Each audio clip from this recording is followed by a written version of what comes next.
आज की इस वीडियो में बात करने वाले एसएससी, एमटीएस और स्टेनोग्राफर एग्जाम के कुछ बेहद इंपॉर्टेंट सवाल जो कि एसएससी और कॉम्पिटिटिव एग्जाम में बार बार पूछे जाते हैं। तो चलिए आपका बिना टाइम वेस्ट किए हुए सवालों की ओर चलते हैं। तो यहाँ पर आपका पहला सवाल रहा, करो या मरो का संबंध भारत के स्वतंत्रता संग्राम के किस आंदोलन से है?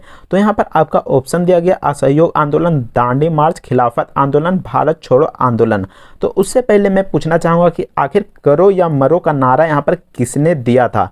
आखिरकार किसने यहाँ पर करो या मरो का नारा यहाँ पर दिया था? और यहाँ पर करो या मरो का नारा क्यों दिया गया था और यहाँ पर कब दिया गया था?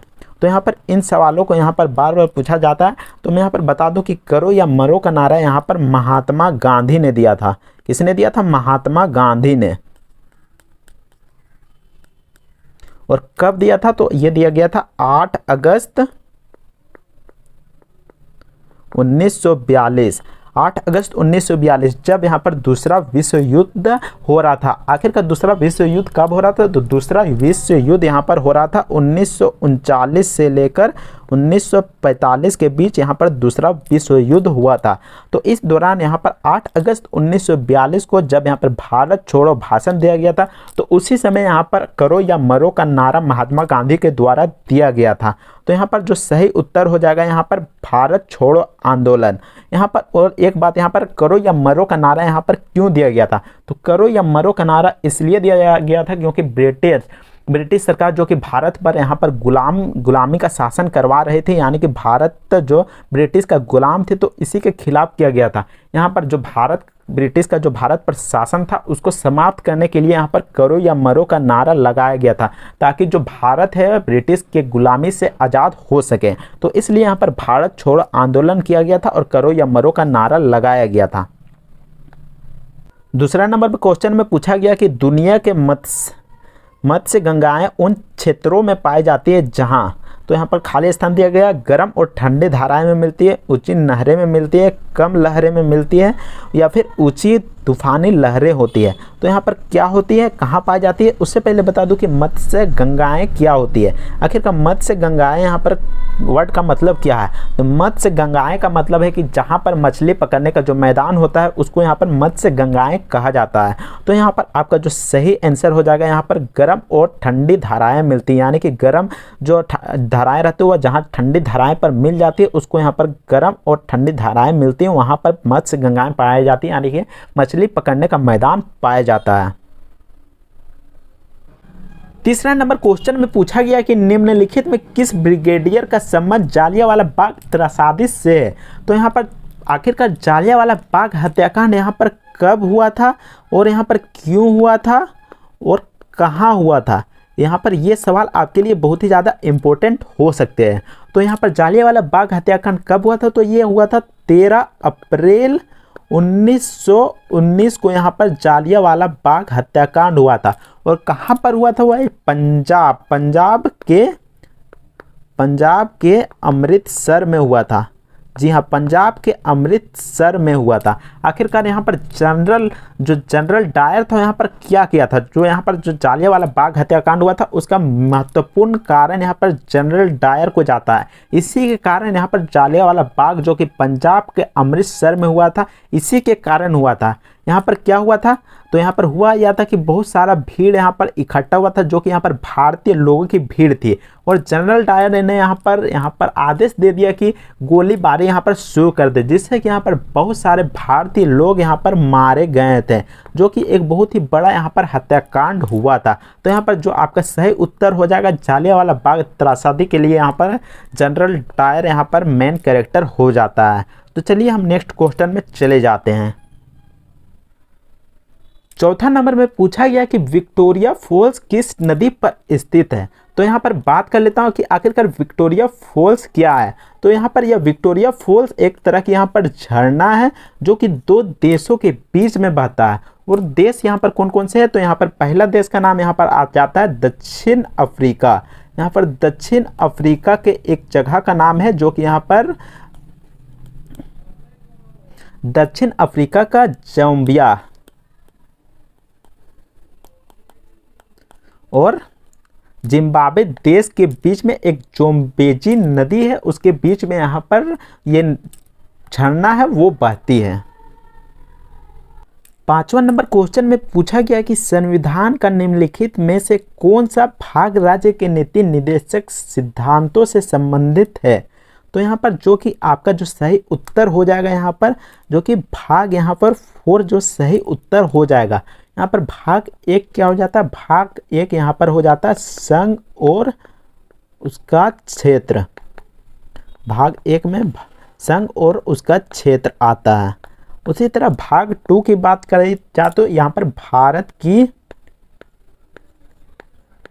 भारत की नागरिकता आता है। और यही भाग 3 की बात की जाए तो यहाँ पर मूल अधिकार यहाँ पर आता है। तो यहाँ पर इस तरीके से यहाँ पर चारों भागों के बारे में यहाँ पर मैंने बतला दिया। तो यहाँ पर भाग 1 में संघ और उसका क्षेत्र आता है, भाग 2 में यहाँ पर भारत की नागरिकता आता है, भाग 3 में मूल अधिकार आता है और भाग 4 में राज्य के नीति निर्देशक सिद्धांत यहाँ पर शामिल है। तो यहाँ 6ठा नंबर सवाल में पूछा गया कि ब्लू वाटर पॉलिसी पुर्तगाली नेता द्वारा पेश की गई थी। तो यहाँ पर किस नेता के द्वारा यहाँ पर ब्लू वाटर पॉलिसी यहाँ पर पेश की गई थी। तो इसका जो सही जवाब हो जाएगा फ्रांसिस्को डी अल्मेंडा। तो यहाँ पर उससे पहले बता दो कि यहाँ पर जो आंसर है ये जानना तो बेहद ज़रूरी है, लेकिन यहाँ पर ब्लू वाटर पॉलिसी यहाँ पर आखिर इसका मतलब यहाँ पर क्या होता है। तो ब्लू वाटर पॉलिसी का यहाँ पर मतलब यहाँ पर यह होता है कि फ्रांसिस्को डी अल्मेंडा ने यहाँ पर एक नीति बनाए थे, जिसके तहत यहाँ पर भारत पर यहाँ पर किला बनाने की बजाय यहाँ पर समुद्री मार्ग को यहाँ पर शक्तिशाली बनाया जा रहा था। यहाँ पर व्यापार करने के लिए समुद्री मार्ग को यहाँ पर शक्तिशाली बनाया जा रहा था। और समुद्री मार्ग में यहाँ पर 2 यहाँ पर ऐसे सागर है जो कि यहाँ पर बहुत ही ज़्यादा बेहद इम्पोर्टेंट है। तो उस सागर का नाम यहाँ पर है, पहला आ जाता है यहाँ पर अरब सागर, जो कि यहाँ पर पहला नंबर में आता है यहाँ पर अरब सागर, और दूसरा नंबर में आता है यहाँ पर हिंद महासागर, जो कि यहाँ पर समुद्री मार्ग को यहाँ पर बहुत ही ज़्यादा यहाँ पर इम्पोर्टेंट दिया गया, जो कि यहाँ पर बहुत ही ज़्यादा यहाँ पर शक्तिशाली बनाया गया था, ताकि समुद्री मार्ग को यहाँ पर शक्तिशाली बनाया जा सके, व्यापार को शक्तिशाली बनाया जा सके। तो यहाँ पर यही मतलब आता है यहाँ पर ब्लू वाटर पॉलिसी का, और इसका सही जवाब आ जाएगा यहाँ पर फ्रांसिस्को डी अल्मेंडा।